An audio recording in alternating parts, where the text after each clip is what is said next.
साधारण निर्वाचन जेते पाखे आसुची टिकेट आशायी तत्परता वृद्धि पाइबारे लागिछि।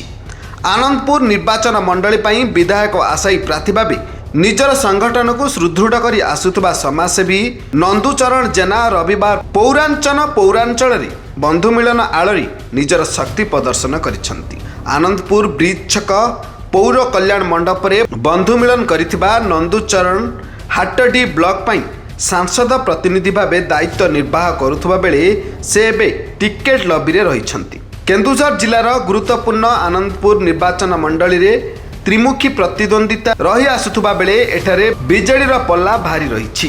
तेबे चलित थर मेंटर यथेष्ट संभावना रहिथिबा बेले से उभय बीजेडी हेउ कि बीजेपी हेउ टिकेट हातेबा लक्ष्य रे रहिथिबा प्रकाश करिसेंती।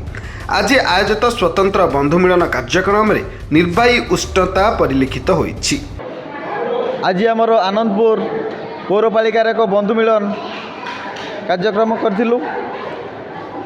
यही बंधु मिलन कार्यक्रम मुख्य लक्ष्य हूँ आगक आमर निर्वाचन बहुत कम दिन भीतर हवाक जाऊँगी।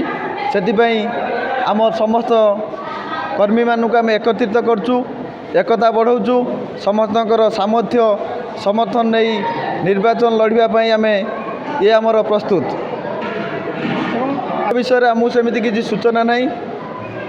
आम तो बर्तमान बीजेडी रे काम करुचु।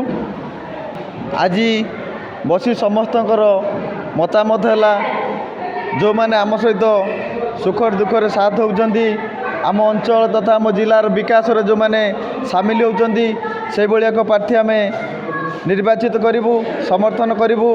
आनंदपुर माटी ताकू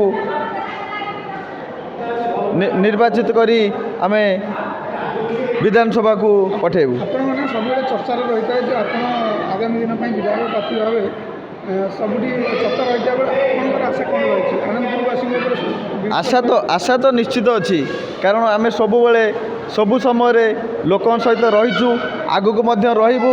आमर सेवा कार्य जमी जारी रही आगक सेमती जारी रहिबो।